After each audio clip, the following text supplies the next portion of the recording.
Assalamualaikum warahmatullahi wabarakatuh. Kami dari kelompok 6 yang beranggotakan saya Rahma Puji Lestari dan teman saya Muhammad Abizan Al-Ghifari. Kami akan melaporkan progres program kami yang berjudul Sistem Analisis Pola Tidur dan Produktivitas Mahasiswa. Tujuan proyek ini adalah membantu pengguna untuk menganalisis hubungan antara jam tidur, jam belajar, dan tingkat produktivitas harian yang kemudian memberikan rekomendasi pola tidur yang optimal. Progres pengembangan program kami saat ini telah mencapai 90%, di mana semua fitur utama yang direncanakan itu telah selesai diimplementasikan. Fitur yang sudah meliputi itu input data, lihat data, ranking produktivitas menggunakan bubble chart, pencarian data hari ke N menggunakan sequential search, dan analisis dan rekomendasi. Fitur yang sedang dikerjakan saat ini adalah pengembangan tampilan dan pengembangan sistem analisis dan rekomendasi. Dari proyek utama kami berfokus pada file project.cpp yang berisi seluruh implementasi kode C++ dan file readme.md yang berisi deskripsi project dan penjelasan algoritma yang digunakan. File utama kami adalah project.cpp. Kami menggunakan struktur data struct data untuk menyimpan data harian.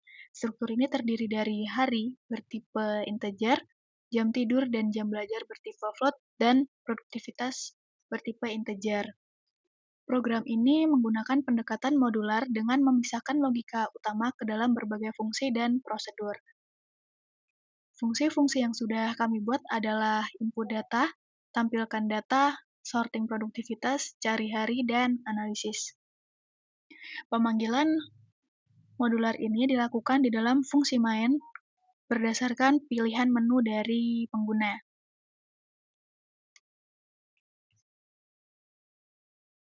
Penjelasan secara singkat, input data berfungsi untuk menerima input data baru, tampilkan data berfungsi menampilkan semua data dalam bentuk tabel, sorting produktivitas berfungsi mengurutkan data berdasarkan produktivitas, cari hari berfungsi mencari data hari tertentu, dan analisis berfungsi menghitung rata-rata serta memberikan rekomendasi. Kami menggunakan array satu dimensi dengan tipe data struct data yaitu data 30. Array ini berfungsi sebagai tempat penyimpanan semua data hingga maksimal 30 hari. Operasi pada array meliputi input data di fungsi input data, baca data di fungsi tampilkan data dan analisis, serta pencarian data di fungsi cari hari. Untuk menunjukkan penggunaan fungsi atau prosedur, kami akan fokus pada input data dan analisis.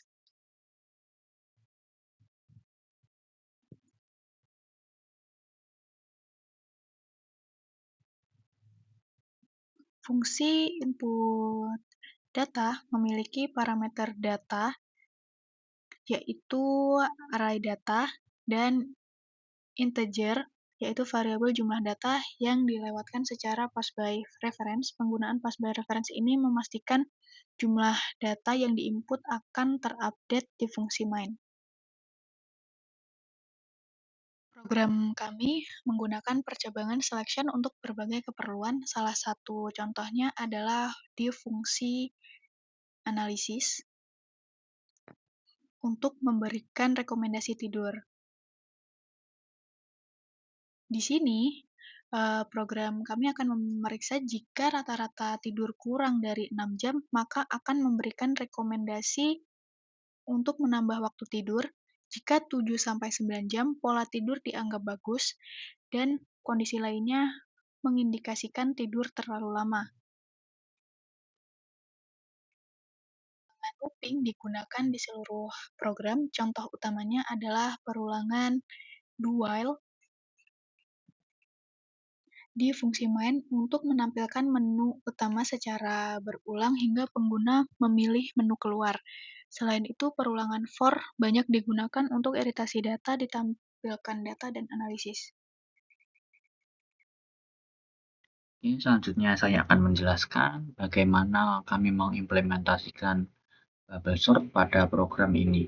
Nah, bubble sort di sini kami implementasikan untuk mengurutkan data tingkat produktivitas dari yang tertinggi ke terendah. Nah, alur yang kami gunakan sangat sederhana, yaitu menggunakan 2 perulangan for untuk membandingkan dua elemen yang bersebelahan atau berbeda dan menukarnya jika urutan dari elemen tersebut salah. Looping ini akan terus terulang sampai seluruh data yang ada pada array terurut. Nah, selanjutnya ada sequential search. Sequential search di sini kami digunakan untuk fitur cari hari yang terdapat pada function cari hari yang ada pada layar ini, yang terlihat pada layar. Nah, algoritma ini akan melakukan perulangan untuk mencari hari yang sudah diinputkan oleh pengguna.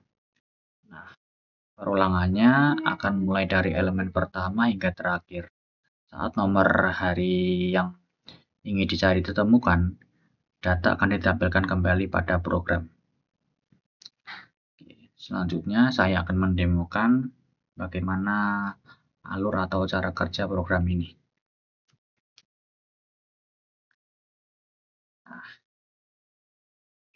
seperti yang sudah terlihat, program dari kelompok kami memiliki 5 fitur utama. Yang pertama adalah fitur input data, yang kedua ada lihat data, ketiga ranking produktivitas, keempat cari data hari ke N, dan 5 analisis dan rekomendasi.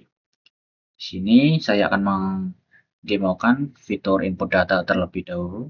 Fitur input data ini pengguna akan disuruh untuk menginputkan data, yaitu yang pertama ada jam tidur. Di sini akan menginputkannya. Contoh jam 22, jam belajarnya jam 19, dan tingkat produktivitasnya 8. Nah, setelah pengguna menginputkan tiga data tersebut, data akan langsung tersimpan pada array pada program. Di sini saya akan menginputkan 2 data lagi.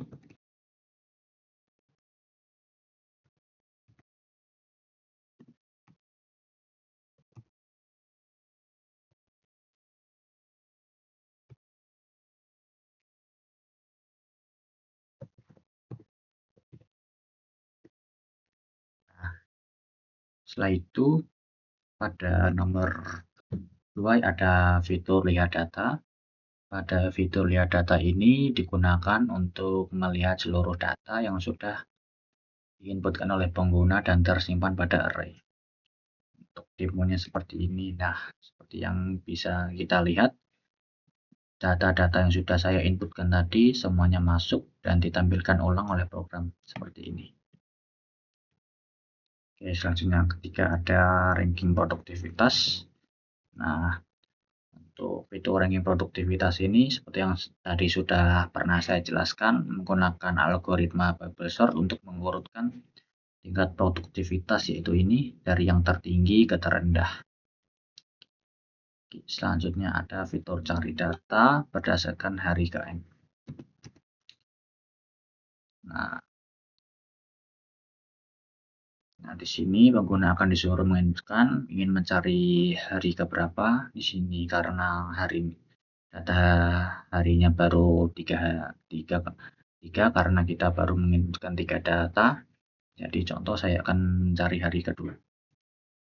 Nah, setelah itu program akan menemukan dan menampilkan ulangnya menggunakan algoritma sequential search yang sudah pernah saya jelaskan tadi. Untuk data yang ditampilkan ini sama seperti yang sudah saya inputkan tadi. Nah, ini input data hari kedua. Selanjutnya ada fitur analisis dan rekomendasi. Nah, pada fitur analisis, program akan menentukan menghitung rata-rata dari jam tidur, jam belajar, dan tingkat produktivitas dari seluruh data yang sudah diinputkan dan disimpan oleh program pada array. Nah, untuk data-datanya seperti ini. Seperti total data ada 3 hari, Seperti yang sudah saya contohkan tadi, ada 3 kali input data. Setelah itu ada rata-rata. Untuk rata-rata jam tidurnya ada 23.0 jam. Untuk rata-rata belajar ada 22.3 jam. Selanjutnya ada tingkat produktivitas, ada 8.3/10. Selanjutnya ada hari terbaik. Nah, hari terbaik ini jatuh pada hari ketiga dengan tingkat produktivitas 10/10 dengan waktu tidur di jam 24.00. Nah, selanjutnya untuk bagian rekomendasi. Nah,